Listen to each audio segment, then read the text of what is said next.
Testing. 1, 2, 3. That worked. Hello, I'm using my work headphones here. It's been about a few years, over 2 years since my last video. And I was just thinking, I'm like, I need to do another one. So here I am. I'm doing another one for the first time in a while. I've graduated college. I'm over a year into my first job, and it's time. We're doing Coco Gauff against Aryna Sabalenka in the US Open Women's Final. Thought it'd be a great match to do. I'm like, you know what? Might as well say it for my first video. Just to start, there is a ton of takeaways from this match, but the main thing that I want to cover is how Coco Gauff was able to change her game throughout the course of the match, and then how Sabalenka was very rigid, how she really needs to work on her net game. The biggest thing of all is when you're playing someone like Coco Gauff, the number one thing to do is hit behind them. And I'm going to show instances of Sabalenka doing that and it clearly working, but then also instances where, wow, like if Sabalenka did that, she could have clearly won that point, or at least made it a little bit easier for herself to win the point, even if she ended up winning it. So those are the main things that I want to show in this video. So just a disclaimer, we all know that Sabalenka had a ton of unforced errors in this match. I'm just literally using Google here. It says she had 46 unforced errors, which is obviously a lot. That's her game style, and she's going to make a lot of mistakes, but I want to look at how she could have done things better, and also what Gauff did really, really well to force those errors. Let's get into it. First things first, let's talk about what Sabalenka did really, really well in the first set. What she did really well is she was really attacking the Gauff forehand. At this point, a lot of us understand that Gauff's forehand is the weaker side, and I remember watching one match, and the commentator said that apparently Brad Gilbert, who is one of her newer coaches, said that, you know what, we're going to wait till the offseason to work on this forehand. Instead, we're going to make her weapons more her weapons and just like put a band-aid over her weaknesses for now. With that said, it would be a really smart strategy to hit to the Gauff forehand in this match. There are very clear instances in the first set of that being Sabalenka's strategy, such as 2-all in the first set. I'm going to show a few points where Gauff was just not feeling it on her forehand side.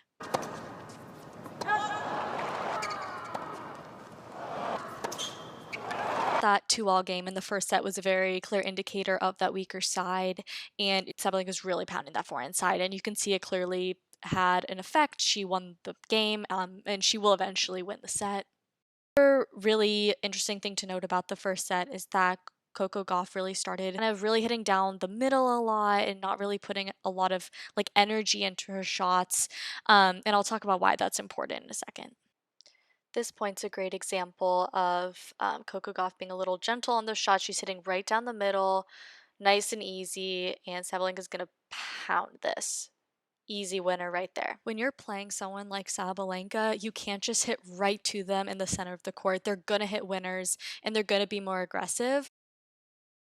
When you're playing someone who really enjoys hitting angles, that's typically the time when you would hit down the middle. Because when you hit down the middle, you don't give them the leverage to hit really nice angles across. When you hit down the middle, it kind of forces them to hit more towards the center of the court. But when you play someone like Sabalenka, she's not known for her angles. She's known for her power. So hitting down the middle is not a good strategy against Sabalenka, and you'll kind of see starting to the second and then also the third set, Gauff starts hitting towards the lines more away from the center of the court, and that really gives her the advantage to win those bigger points. I'm actually not going to go in chronological order for this video. I'm actually just going to show the clear contrast right away. Now I'm going to show a few clips of Coco Gauff in the second and third sets clearly hitting away from the center of the court, and so you can just drastically see the change in how a point can look when you hit away from the center against a hard hitter.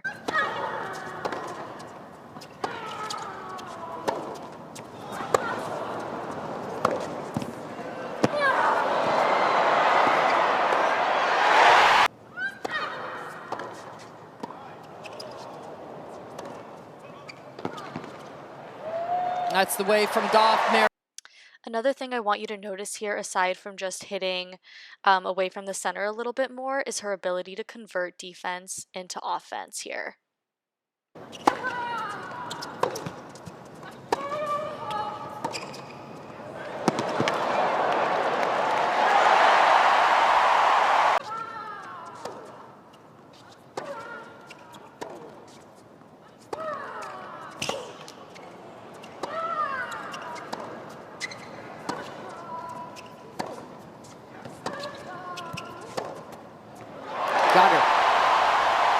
Those are just a few examples of how Coco Gauff changed her tactics from set 1 to set 2 and 3, and how she used her ability to be a really great defensive player to her advantage, converting that defense into offense. Now let's talk a little bit about what I wish Sabalenka did better in this match. Playing someone like Gauff who gets to so much, there's two really key things that you need to have in your game. Number one is a really good net play, and the second thing is the ability that hitting behind the person is the best and most effective way to win those points. The big idea here is that in order to beat Gauff, she should have had a better game plan set in place in terms of how to win these net points. She was not prepared at the net. She was too timid at the net. And overall, she just wasn't prepared to win at the net. I loved being on the defensive when I played in junior tennis and also in college. And the one thing I hated is when someone started coming to the net on me, because I loved buying myself time, keeping the person into the point where they'll probably miss first, and that was my favorite, was winning off of other people's mistakes. So when someone would come to the net, it didn't give me the ability to have them hit those extra shots because they finished the point before I could even get there. The problem was that Sabalenka wasn't really set up at the net, and at times she was too timid to either go to the net, or when she was at the net, she didn't really know what to do, and that led her to make a lot of errors. Some examples of what I mean.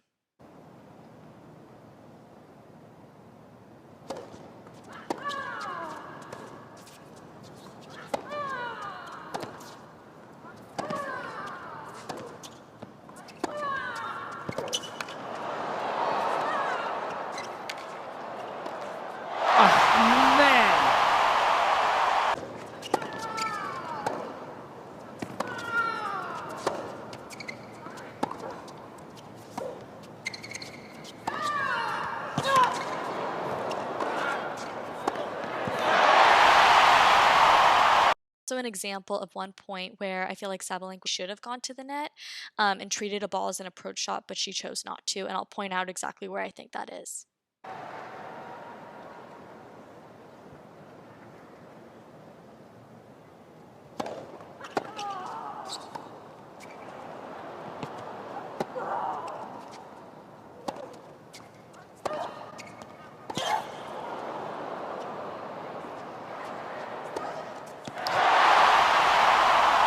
There are a number of other examples of Sabalenka being too timid at the net in this match, but I think those are a few that highlight what I'm talking about.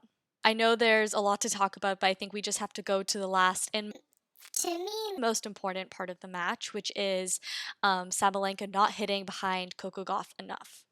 When someone's really good on the defensive, that means they're not necessarily splitting and reacting to where you're hitting the ball. They're usually just running side to side, expecting you to hit one way or the other. In this case, Coco Gauff did a great job in this match of getting to so many balls, and it's because when she knew that she would have to be on the defensive in that point, she wouldn't split, she'd just start running to the other side, and I'll show some examples.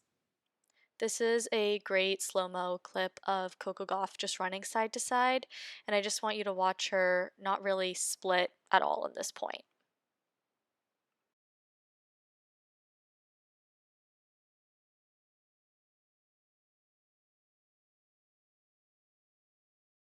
And here's another example if you watch closely.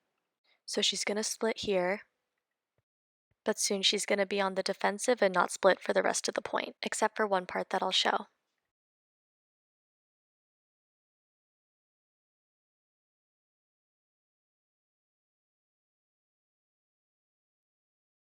Sabalenka ended up winning that point, but I feel like she made it very difficult for herself. I believe that if she just hit behind Coco Gauff a few times there, she would have won those points in way fewer shots. Playing someone who's just gonna run to the next side, gonna run to the next side, gonna run to the next side, to the next side over and over again. If you hit behind them, the momentum's fully going the other way, and they have no shot of getting to that other ball that you hit behind them. Examples of Sabalenka doing this really, really well.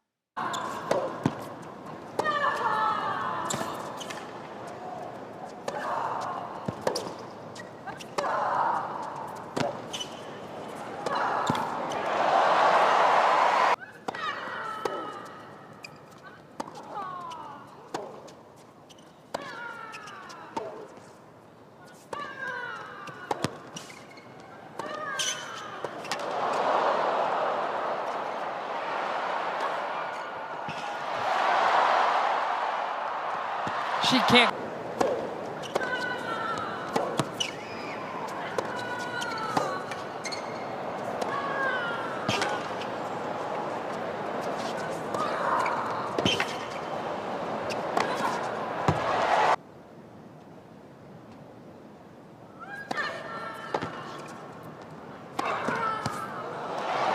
A tennis match, you really got to stick with what's working. And I think that these are clear examples of hitting behind.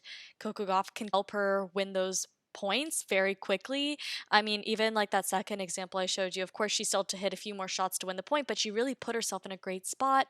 And if she didn't hit behind Coco there, who knows? She might have lost that point. I don't think Sabalenka hit behind Coco Gauff enough, and there's a lot of examples in this match of Sabalenka losing the point because, again, she'll probably hit that unforced error if the point gets longer and longer, and if she just kept that point a little bit shorter by being more aggressive, getting to the net, or hitting behind Coco, she could have won more of these points, but instead she made it a lot more difficult for herself. In the second and third set, Coco Gauff stopped missing her forehand as much, and so Sabalenka was not going to beat her in a rally. So whenever Sabalenka found herself in that rally, she started trying to hit harder and harder and harder, closer and closer to the line, eventually drawing that mistake.